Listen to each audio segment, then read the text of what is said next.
Hey, this is Professor Wham. I've been wanting to do a blog on the classic cattle mutilation book, Mystery Stalks the Prairie, for a while, but I haven't been able to settle on an approach or a tone to it, since the book itself is pretty straightforward. And obviously, the subject of cattle mutilation has sort of been beaten to death by some people.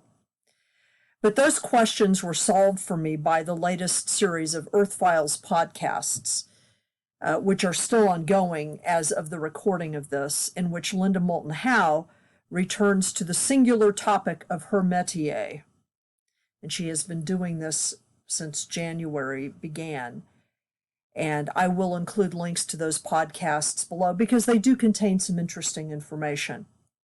Now, all of this is a return for me, not least because the mutilations that she's reporting on right now have been or are ongoing in central Kansas, some of which have been reported as recently as just this last December, and all within a relatively small area involving 3 to 4 counties, with Saline County at its center. They've had more reports from Saline County than any other county. Now, whatever you might think about Linda Moulton Howe, and I don't agree with her about a lot of things, okay? Her attention to these reports and her history of archiving communications and these accounts is useful. So I maintain a connection with her work for those purposes alone, and I have actually communicated with her a little bit. I also appreciate her sympathy for the animals so affected. But in listening to the latest information, including some very disturbing necropsy reports by a vet she interviews, and parenthetically, I was actually more terrified by the fact that the animal they discussed had encephalitis at the time of its death and mutilation, and that its liver contained a veritable cocktail of pesticides, herbicides, and petroleum products that are apparently considered normal for such an animal living on the Kansas plains. I was actually more freaked out by that than the mutilation itself. But in listening to the vet and her interview, I was returned to the time in 1973 when I first encountered a cattle mutilation for myself, before there was a wide language and narrative surrounding such events. I'll describe that experience toward the end of this discussion, as well as the 2 UFO sightings I had during the same time period. What I can say at this point is that the condition of the cow disturbed me deeply, and I've never forgotten that uncomfortable feeling. There was something wrong about the entire scene and situation. Now, all researchers involved with examining the cattle mutilation mystery refer at some point or another to the first close examination of this topic, Mystery Stalks the Prairie, published in 1976 by Keith Wolverton and Roberta Donovan, a law enforcement officer and local reporter, respectively. And many of you are probably familiar with this book. Mystery Stalks the Prairie. This on the left is the original cover of the book. It was a small, locally produced book. It was done with offset printing, offset color. It's a primitive book in some ways, although it's edited well, because Roberta was a journalist, and so she actually edited the book well. It's not the layout is primitive, but it works. And it's focused on a series of reported cattle mutilations that occurred across 5 counties in Montana in the mid-1970s, roughly peaking between 1974 and 1975. Cascade County in Montana was the focus of these reports. So this text is a basic introduction to the topic and includes the most significant cases that Roberta and Keith were familiar with and helped to examine and investigate. It also includes the prevailing local theories, given some of the additional experiences that some ranchers and other individuals who lived in the affected counties reported. Now, there is a more recent and expanded edition of the book. There apparently was a second printing at some point, but this is the latest printing, and it was published in 2021. You notice it's got a nice little UFO up there, or a flying saucer up there.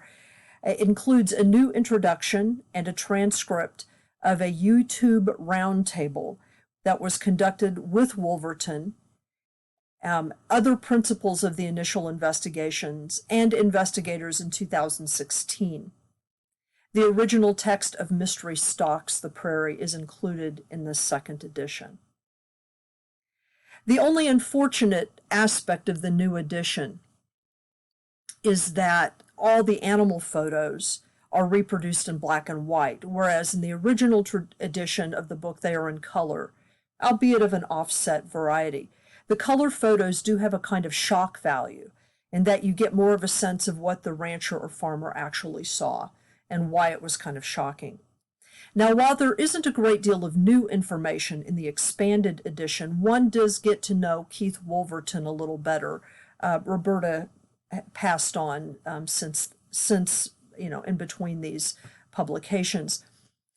Wolverton comes across as a no-nonsense individual who is not at all prone to exaggeration or hyperbole. Although he has helped investigate cattle mutilations for decades now and has taken reports of strange aerial craft, Bigfoot sightings, and oddly dressed individuals hanging around mutilation sites, he readily admits that he's only seen a few possibly strange things in the sky. So he has not actually witnessed a lot of the things that other people have reported to him. His few attempts at hunting Bigfoot with a colleague who is an enthusiast were a complete bust, and he talks about that in the book. So he basically says that he can't really come to a conclusion about all of that. Overall, he seems to be a remarkably level-headed individual who gives credit where credit is due and leaves far-winded speculation to others. He kind of leaves it basically to people like Linda Moulton Howe and other folks. Now, I purchased the first edition of this book a few years ago in order to get a sense of how the text both reflected narratives that were then current in the 70s regarding cattle mutilations, and then how those narratives influenced the work of others who have written on the topic since, most notably, of course, Linda Moulton Howe, who basically recreated a career for herself based on this topic, and Christopher O'Brien with his expansive and provocative summary, Stalking the Herd, which was first published in 2014. And these are copies of these books, and I'm sure many of you watching this are familiar with these. There have been some other books that have been published. Some of those books are mentioned in the new expanded edition of Mystery Stalks the Prairie. I won't go into those. These seem to be kind of the two books that have been probably the most influential of all of the recent crop of cattle mutilation books.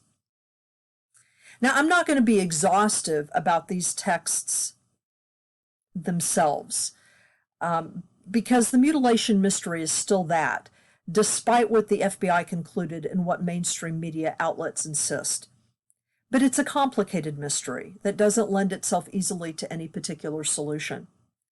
So what I'm going to do here is to use Mystery Stalks the Prairie as more of a launching point, since in many ways that's exactly what the authors of the book intended.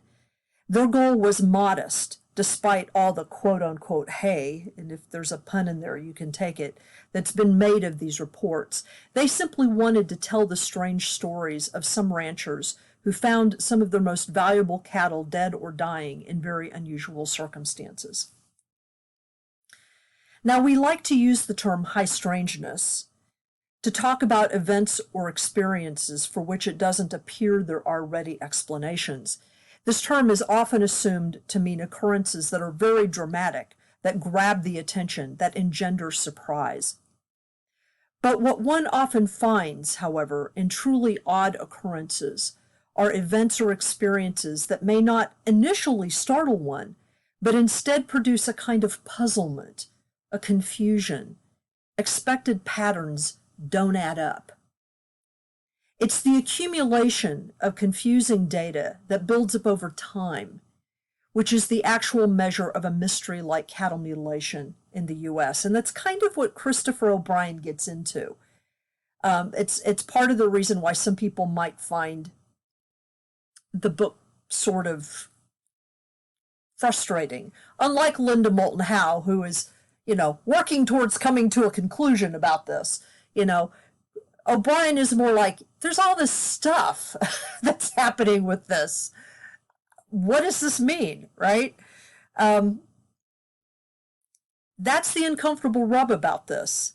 And that's the actual effect and power of the book, Mystery Stalks the Prairie. By the way, at this point, I have to stop and say, I'm actually going to maybe show like one picture from a news article about a mutilation. I'm not going to show a lot of photos of cattle or animal mutilations. I find them uncomfortable. Sometimes YouTube takes those things down. And I would have to put a content warning up, of a particular type. And the fact is that y'all can look this stuff up if you want to. There are plenty of photos of this online. I think all of the photos from Mystery Stalks the Prairie have been put online. For those of us who care about animals, these are very disturbing pictures because they are clearly not predation. And so I'm not going to, exercise anybody's prurient interests in putting these up. You can look this up, but I will provide descriptions. So Mystery first simply reports some very odd findings, and anyone who knows about how cattle die would be discomforted by some of the accounts. And this is where we have to go back to the narrative of cattle mutilations generally. As Linda Moulton Howe tells it, cattle mutilations, or occasionally horse mutilations, are marked by the finding of deceased animals in or displaying the following conditions: bloodless carcasses and or bloodless cuts made to the body, sometimes displaying complete stripping of the muzzle with a characteristic square incision on the jaw tissue. This is something she emphasizes a lot, which if you watch her latest installments of Earthfiles, which I will include the links to, you'll kind of see where she's headed with this. The tongue may be completely removed, along with the left ear. The rectum is surgically cored out, and there may be other organs missing, sometimes seemingly without the body being opened. Eyes are often missing. Sometimes there's only one eye missing, or bulging in an unusual way. Notably, predators and or other carrion eaters often avoid the carcasses, which are then left to deteriorate on their own unless the rancher or farmer disposes of them in some fashion. Or they're taken in for necropsy, in which case they are either cremated or composted. A lot of people don't know that the composting of animals has been done, of large animals has been done for decades, and it is in fact their process of composting animals which has led to the recomposting process now being looked at for humans. So anyway, however, it is worth noting that very few of the Montana mutilations in Mystery Stalks the Prairie actually follow this scenario, and that the classic mutilation that Linda Moulton Howe frequently touts seems to be based on her introduction and exposure to mutilations in Colorado during the same time period. And that's not to say that some of those types of mutilations haven't occurred in other places, but her focus on what mutilations look like seem to be based, and this is from my reading of her and listening to her material, seem to be based on her introduction and exposure to mutilations in Colorado. Whereas Mystery Stalks the Prairie is actually talking about mutilations that are being reported a little bit earlier than that. Now, Moulton Howe does mention that there are changes in mutilation patterns from time to time, and even an evolution of those patterns, especially in some of her more recent podcasts and writing, but she doesn't seem to emphasize those evolutions and those changes as much as she does the physical symptoms of mutilations and her theories about what's going on. She gets really exercised about making sure that people understand her theory. I think the notion that the phenomenon has evolved or developed over time, or that different clusters of mutilations occur in slightly different ways, is an interesting one and could actually provide possible clues as to who or what might be involved and why, but no one's ever bothered to look at that. An evolving pattern or clusters of mutilations certainly puts a damper on the idea that we're just looking at a misidentified predation event or series of predation events. So in Mystery Stalks the Prairie, what are some of the symptoms that ranchers or farmers were dealing with in unusual animal deaths? Now, one of the more obvious symptoms was that often the animal would go missing at first and then be found in a place where not only it should not have been, but couldn't have gone on its own. Namely, it was found in an isolated lot or pasture that was locked or gated, a situation which also indicates that a predator couldn't have simply dragged it there. In the mystery cases, Mystery Stalks the Prairie cases, the carcass was often repeatedly mutilated, missing eyes, ears, organs, reproductive and otherwise, but there was no blood on the ground, indicating that the animal was either killed and bled out in a different location or mutilated quite a while after death. Eyes were not always missing, but in one notable instance, an eye had been removed via a hole drilled in the skull rather than via the eye socket. Now, what predator would manage that? And why this kind of removal when cutting it out via the socket would obviously have been easier? In these Montana cases, there is less an emphasis on the lack of blood in the carcass itself, and less a necropsy was performed, and little blood could actually be found in the body, which was then noted in some cases by the examining vet. It was in these Montana cases, and just to remind you, the time frame is the mid-1970s, that the evidence of a serrated and burning cutting instrument was first noted, and the fascinating detail, missed in many reports, of not just the hide itself being cut, but the fur of the animal being cut or trimmed alongside some of the bodily incisions, and this is definitely not what predators can or will do. In more than one of the Montana instances, a strange white filmy substance was discovered on the ground or also on the carcass, while in one case the carcass didn't contain any blood, but a smelly white liquid that poured out during necropsy. Both the filmy substance and the smelly liquid were subjected to tests, but neither were identified. And in the latter case, if the liquid had been the result of putrefaction, that would have been obvious, because that's very easy to identify. Puncture wounds in the jugular veins of several cows were reported, although it wasn't clear if they were used to inject something or drain blood, or exactly what their purpose was. Some vets reported that necropsy had indicated that some animals had a form of ketamine, the brand name was Ketaset, in their systems, but these instances didn't always tally with the puncture wounds. Experiments with Ketaset were performed with some calves to measure the effects of the drug, and it was determined that certain dosages could have been used to render the animal vulnerable but alive for periods of time. And although it isn't absolutely stated in the book, it is clear that some of the animals were mutilated while still alive, which is a disturbing fact that has been noted in other clusters, and Linda has in fact noted that. One of the other interesting facts about the Montana mutilations of this period were the large number of calves that were affected, and according to observant ranchers, many of the mutilations occurred near water sources, ponds, creeks, watering tanks. In one instance, 2 calves disappeared and were later found mutilated, albeit in different ways. One had been apparently dropped into a pond and pulled out of it prior to death and mutilation. There were clear drag marks from the water indicating that, although no obvious footprints. In this instance, the calf's eyes were protruding, an ear had been removed, and rectum surgically removed. The other calf, lying nearby, had been incised in exactly the same fashion as is used to perform a C-section on a birthing cow in distress. The uterus and ovaries had been removed, and the intestines were protruding from the wound. In yet another case, a bull calf was found alone close to a remote water tank on the property. The right hind leg had been cleanly cut off in a circular manner right through the bone, yet there was no trace of bone dust or evidence of any kind of saw.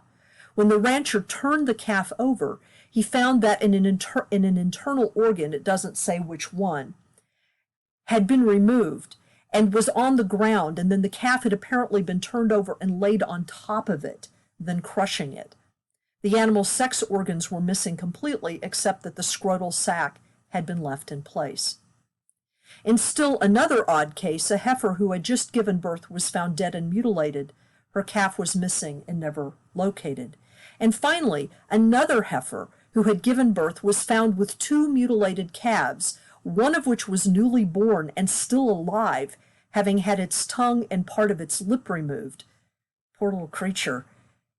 And the mother of this wounded calf was missing and never found, neither of the calves belonging to the heifer neither of the calves belonged to the heifer, and her calf remained missing. So she had just given birth, but the calf that had just been born was not hers. Her calf was never found. The newly born calf was still alive but had been mutilated. The other one was dead and had been mutilated. And she had been mutilated. In some of these cases, there were tire tracks, horse tracks, or strange vehicles and people seen in the area. Now, if you look at the photos in Mystery Stalks the Prairie, you can see that there are carrion flies, bottle flies, that are present on many of the animals. You can see that. But a number of the reports also indicate that large carrion eaters appeared to avoid consuming the mutilated animals. So you wouldn't get buzzards or coyotes or any other of the other animals that might eat carrion. In many instances, other cows in the area surrounding the carcasses were quote-unquote listless. That's a word that's used to describe them a lot. They were disturbed or easily spooked in a manner that was unusual for them. So that's kind of like the first half of the book. And let me just bring that book up again. That's sort of like the first half of Mystery Stalks the Prairie. Is just a description of some of the more unusual of the mutilations. It doesn't talk about all of them. It just talks about some of the more unusual ones. The second half of the book examines some prominent theories and other reported anomalies. And at this remove, remembering that this book was written in 1976, these accounts read like everything we've heard before, except that this is one of the first times all these narrative components are present. So you have to remember that. You can't read this and go, oh, I've heard this before. It's like, this is one of the first times that anybody's putting all this together. Only John Keel was putting some of this stuff together at the time. Now, Montana law enforcement did come across evidence of a neo-pagan group, which they talk about briefly in the book here, which they call a cult, obviously, that was operating in the area. There are photos of the ceremonial circle that was examined by the investigators. However, there was no evidence of sacrifice or bloodletting in the circle itself. How it would have been connected to all the mutilations isn't clear, and they were unable to find any specific person connected to the site. So they found a site, but that's all they found. Now, there are other reports as well. The now familiar unmarked black helicopters, which we've all heard about, unidentified nocturnal lights, and even Bigfoot creatures. But none of these are an explanation. They're just other weird things that are seen too. Now, is it possible that some of these cattle deaths were the result of predation? Of course. But all of them? There were very few large predators left in the northern plains of Montana in the 1970s. Wolves, bears, and cougars would have been native to the area, but there's actually very few of those. There's more of them now than there were in the 70s because of various plans to reintroduce them. And those that would have remained or persisted, such as coyote, kill in easily identifiable patterns, and coyote don't usually go after cattle. Maybe calves on occasion, but not cattle. And even then, predators, the way predators kill and eat are well known. They're easy to tell. Ranchers and farmers are accustomed to dealing with animal deaths because they often have to be reported to insurance carriers. Determining the manner of death often determines whether or not there will be a payout for the loss or how much that payout will be. So it's important that the death be explained, whether it's due to natural causes, whether it's due to a disease, whether it's due to predation. Unexplained deaths may mean a complete financial loss for the animal. So it's actually a really big deal to try to figure out what killed the animal. So ranchers and farmers are not being careless with this. And in fact, one of the things that the book talks about, and that is true even today, is that there are many potential mutilations or mysterious animal deaths that go unreported, at least to law enforcement, by farmers and ranchers, because they're just trying to get insurance money. So they'll just report. They'll find a way to report the death. They'll get a vet to come out and report the death, but they won't report it as unusual. Now, this is why cattle rustling is dealt with pretty severely. Most Americans don't know that there is, in fact, a special division of law enforcement that deals specifically with cattle deaths. If they are stumped about these deaths, which they often are, then there's something that's stumping them. And that's where Mystery Stalks the Prairie leaves us. Later works, such as that undertaken by Linda Moulton Howe and Christopher O'Brien and David Perkins, attempt to develop some larger patterns.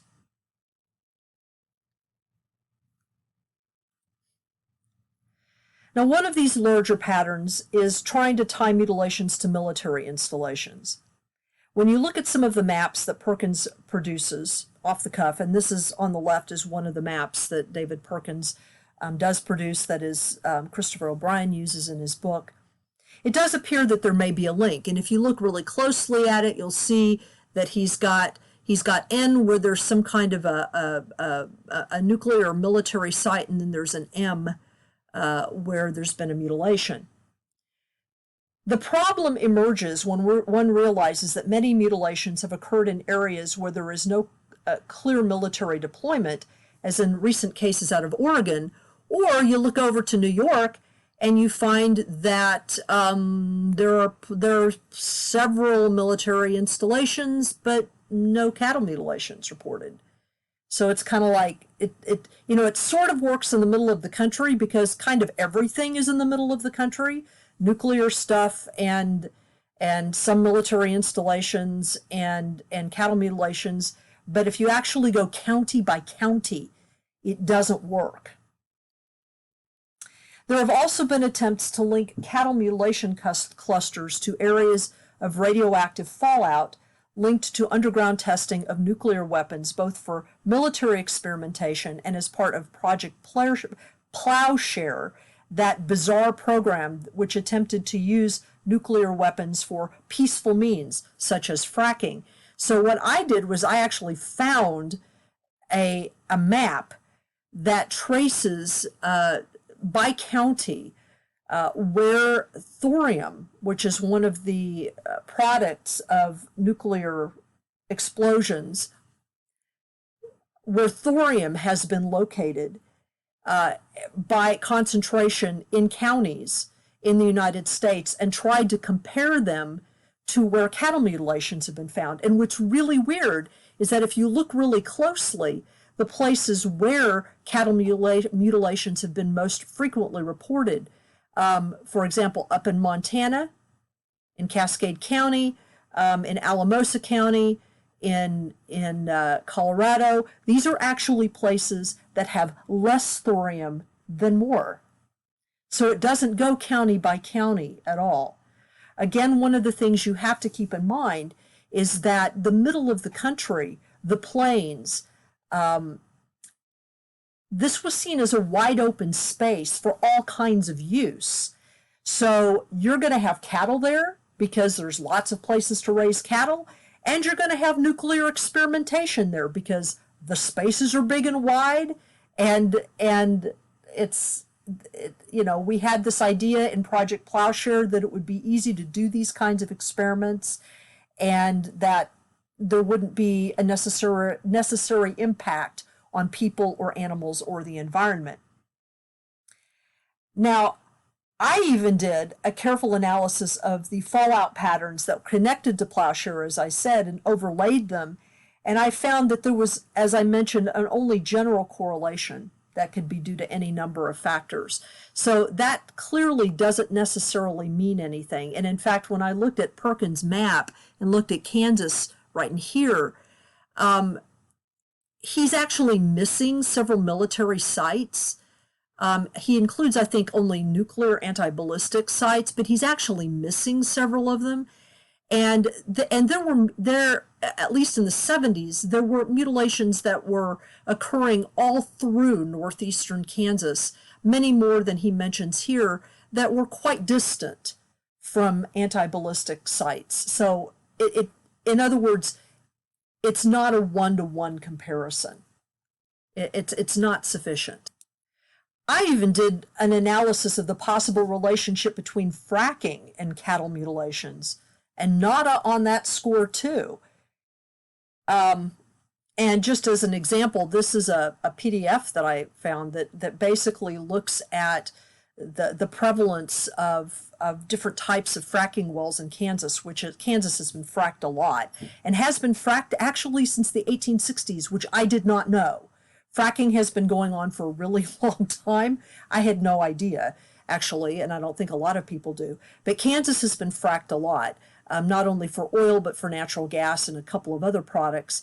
And while it is true that some of the latest cattle mutilations have been occurring in the middle of the country, what's interesting here is that in Saline County, which is what I'm indicating here with my pointer, in Saline County, where the bulk of the latest mutilations have been occurring, all you have here are oil fields. You don't really have heavily fracked fields at all. You do have fracked oil and gas fields here in the east, and that's where some of the mutilations occurred in the 1970s, but it's not clear that there's anything causal here. I even did a little bit of looking, and here I'm screwing up a little bit, I even did a little bit of looking at a Colorado site, and this is a report of fracking in Colorado, which looks at, the purpose of it is to look at some of the chemicals that are used in fracking, and there is a map in here somewhere. There's a map here that shows all of the different wells where fracking has occurred in Colorado, and you can see it's just intense, especially in the eastern part of the state. But if you go down to Alamosa County, where is Alamosa County anyway? Can't even find it down here. It's right down in here. Alamosa County is right here. That's where it is. It's right here. That is where San Luis County is. The San Luis Valley is. And you can see there are lots of wells here. But then there are lots of fracking wells all over the place. And you don't necessarily find mutilations all over the place. Okay? And this is them predicting that they're, by the end of fracking, in terms of what is planned, there will be over 100,000 wells in Colorado. So there isn't a clear correlation in the manner that we would like.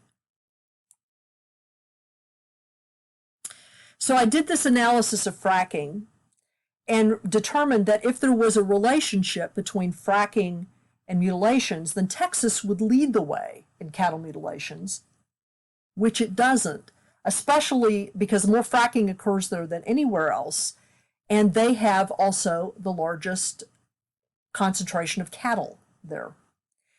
In fact, the overall paucity of Texas cattle mutilations relative to the size of the cattle herds in the state is part of what led the FBI to conclude that most such mutilations were principally caused by misidentified predation, with a minority the result of human behavior toward whatever purpose, illegal but not alien or paranormal or overly weird.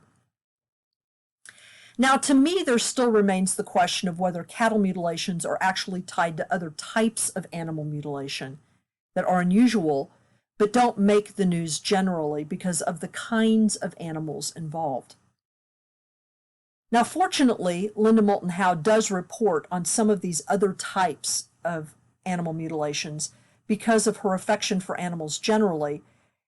And what is interesting is that they do seem to happen in clusters and involve very specific non-predatory types of behavior towards the animals in question. One example is the half-cat phenomenon that seems to pop up in odd places, affecting a neighborhood or community, and then it disappears.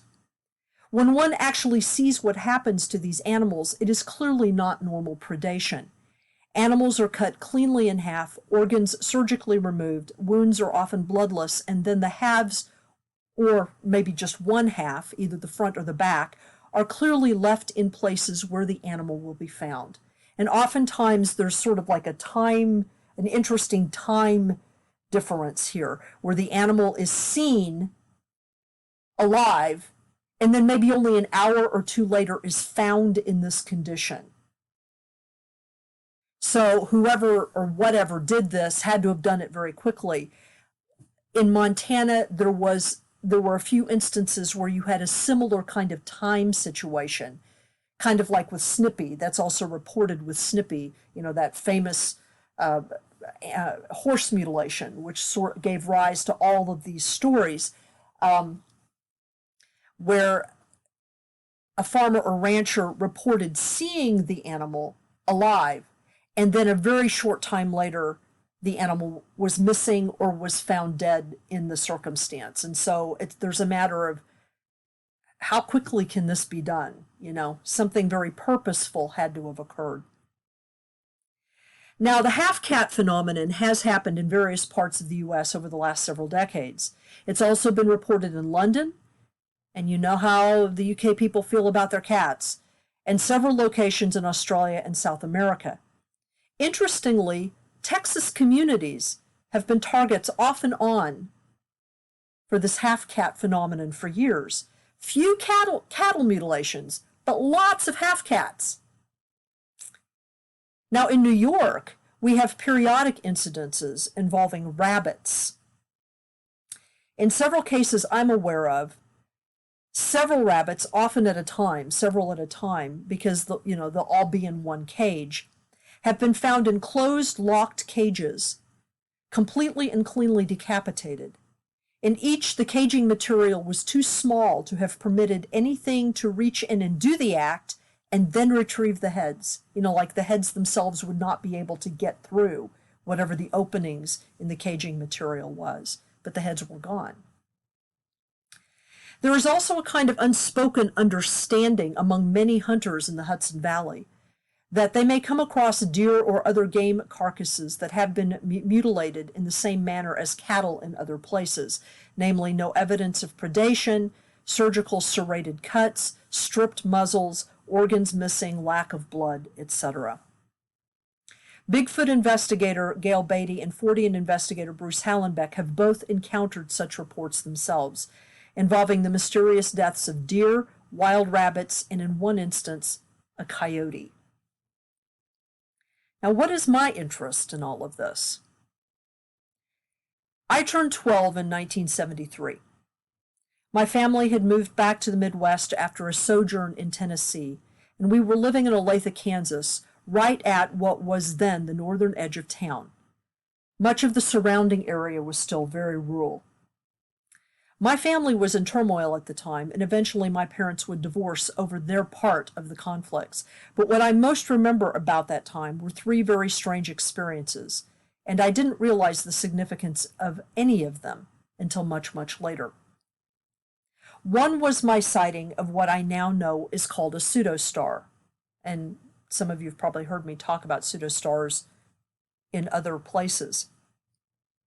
I had become interested in trying to recognize constellations, bright fixed stars, and the principal planets through the seasons, and had just learned several. This is in 1973. Like Orion, Gemini, Cassiopeia, Sirius, Mars, Venus, Jupiter, and of course the Dippers and Polaris. Now, being in Kansas, I often had access to the big sky, and there was less light pollution then. We often traveled to my grandparents' farm in Jefferson County, where I stayed for lengthy periods. Jefferson County is just north of Lawrence, Kansas. It's up in the northeastern part of the state. One evening in 1973, my parents were driving my brother and I home after one of these visits. I really didn't want to go home because the atmosphere was like a battlefield between my parents. At one point on the drive, we stopped at a small gas station on the way for a pit stop or something. I don't know. My mom needed to do something. I went outside to see what constellations I could see and was just identifying Orion when I noticed what seemed like an extra star on the belt of Orion. Just as I was wondering to myself if I'd miscounted how many stars were in the belt, the extra star suddenly brightened and shot a little to the right, and then moved in a jiggle up and down fashion before suddenly shooting left and almost instantly disappearing, although it might have shot straight up. It was hard to say. I cannot explain it, but it really felt like it was saying hi to me, even though I wondered if anybody else in my vicinity had seen it, like in the neighborhood. There were no reports in the papers, the local papers, but of course that doesn't mean anything, as we know. Now, I was a bit unnerved by this because I had no idea what it might mean. I didn't even really think of it as a UFO. It was just this really weird light thing I'd seen in the sky. And I didn't even know if I'd been imagining things. Now, a few weeks later, and this had happened in the early spring, maybe March, the local papers in Olathe began to report on several mysterious cattle deaths which were being reported in the area. There were rumors that the animals had been killed by cultists. That's what they were called. And law enforcement were encouraging local farmers to report anything unusual, although no one was ever identified or even questioned, to my knowledge. One of the reported mutilations had occurred on a farm just down the road from my house, and only a couple days previous when I read the report, so I decided to sneak over and take a look. Now, in retrospect, it's kind of strange how I even found the animal. I just had the name of the farm, no idea where she actually was, where the cow actually was. I just got on my bike and rode to where the edge of the property was, hid the bike, and crawled through a couple of fences. I walked only about 100 yards in. I had no idea where I was looking, but all of a sudden there she was, in an isolated, brushy, open area surrounded by woods, apparently not where she or any of the other cows normally pastured, which was part of the weird part of it. I knew I was trespassing, so I figured I'd have to look quickly and carefully, memorizing what I could in my head. I didn't have a clear idea that cattle mutilations were a thing. I was just curious. I thought, well, what would cultists do, to a cow? After all, this was 1973. It was kind of early. There weren't, at least in my mind, any obvious connections to UFOs or anything. But I wanted to see what had exercised farmers so much that they felt like they had to call the police. Now, I've spent lots of time on a cattle raising farm and had seen my own share of dead or killed cows. There was the mother who dropped her calf during an ice storm, stumbled in the process, and fell into a ravine, breaking her neck. My grandpa had found her when he'd gone out looking for her in that same storm, and he'd had to put her down, and had saved her calf, which we helped raise by hand feeding her. There was one breeding cow that had been attacked by something in the pasture, probably a group of coyotes, that Grandpa similarly had to put down, and another that had been hit by lightning during a thunderstorm, and he just sort of left her in the field to disintegrate. I had seen the effects of flies and carrion eaters, and even wind and rain on a carcass. Now, anyone who's been around cows and helped raise them comes to know and understand some of these things. I had developed a deep affection for them and their sturdy common sense and often very wise way of being in the world, and in fact, I love cows. When I see them, I want to go hug their heads. And when they are socialized to people, they love to have their heads hugged and rubbed. They're actually very sweet animals. But what I saw when I snuck onto that farmer's property was like anything else I'd ever seen.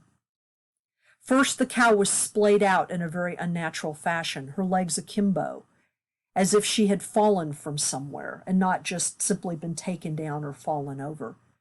The ground around her was very muddy, and there were footprints around, those of the farmer and law enforcement. But there were no animal prints, no coyotes, no buzzards circling. There were also no bottle flies, no insects at all on her. And this was late May or early June, and the weather was warm and muggy and had been for days. There was also no smell, which by that time would have been very obvious, and no bloating, which is very unusual. By that time in my life, I was very familiar with the smells of decomp and putrefaction in animals and had witnessed it many times. She was lying on her right side. Her left eye was missing, deeply cut out. Her left ear was missing.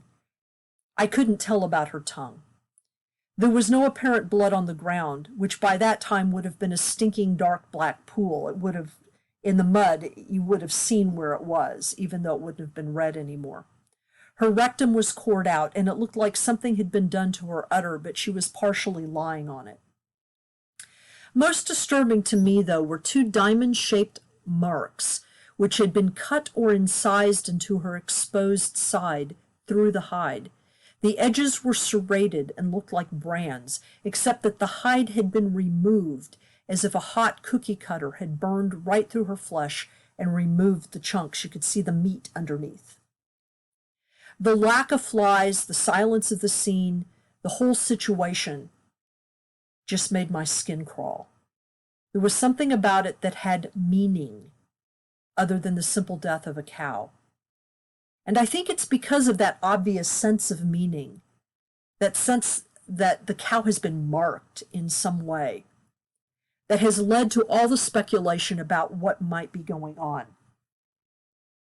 I remember just getting a chill and realizing I wanted to get out of there, and not just because I might be caught.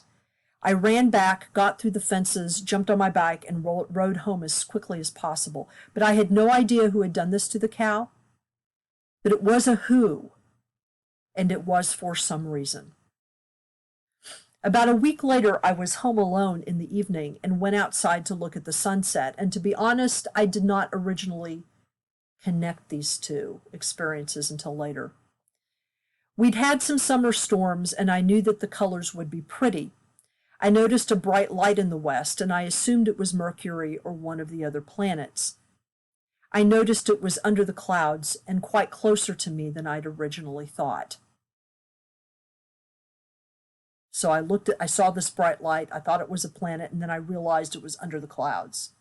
And the reason now, later, retrospectively, I realized that these two events were close in time. What I'm going to describe here in the cattle mutilation is that when I thought about it, I realized that there were things going on in my family during that week that are part of the memory of both of those events, so that those things were happening during that week. So I noticed that this light was under the clouds and quite closer to me, and then I thought it was probably a plane reflecting off the fading sunlight. And then all of a sudden, the light changed color from white to a deep red. It flared and shot to the left. It looked like it was either getting bigger or closer. I couldn't really tell. And because I couldn't tell, I started to get uncomfortable with it. And I decided I should go inside just in case it was something I didn't want to deal with. Literally, as soon as I made that mental decision, it shot up a little bit in the sky, turned a very obvious green, and just faded out. Right there. Just like that. I went in the house and locked the door. Now, to this day, I have no idea whether the lights I saw that year, the pseudo-star and this thing, have or had anything to do with the cattle mutilation I saw, or whether I just happened to have all these things happen in the same year, in the same basic time period. And to this day, I have no idea what cattle or animal mutilations are about, who does them, or what the meaning of them might be. I do like how Chris O'Brien examines the history of how cows are seen in the West, and in the U.S. in particular, as one approach to understanding the symbolic element that might be present in cattle mutilations. And just to give you a sense of how disturbing some of this is, I will show one picture of one cattle mutilation. This is a more recent one. This is one of the ones that happened in Oregon in the past year, a couple years. There was a cluster in 2021 of cattle mutilations in Oregon. This one happened in April 19th, 2021. This is the photo that is taken of the animal.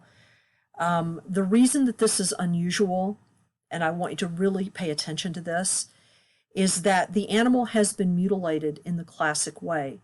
It is missing its tongue, it is missing some of its organs, it has had various portions of it cored out. But then, after the mutilations occurred, it was set up upright in the position that you see, so that the mutilations are not readily visible. Now tell me, would a predator do that? And what is the point of it? What is the meaning of it?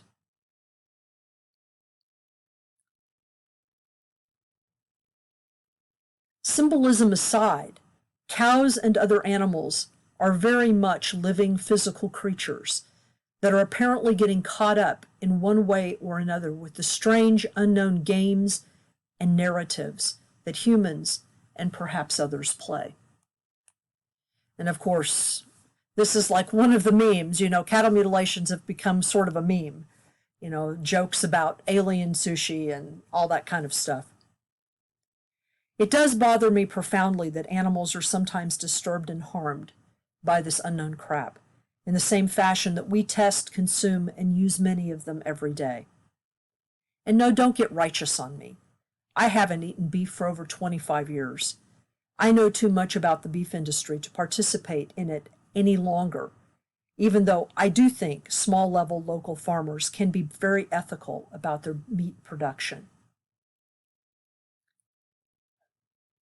Cattle and animal mutilations, which are actually quite distinguishable from normal predation, mean something.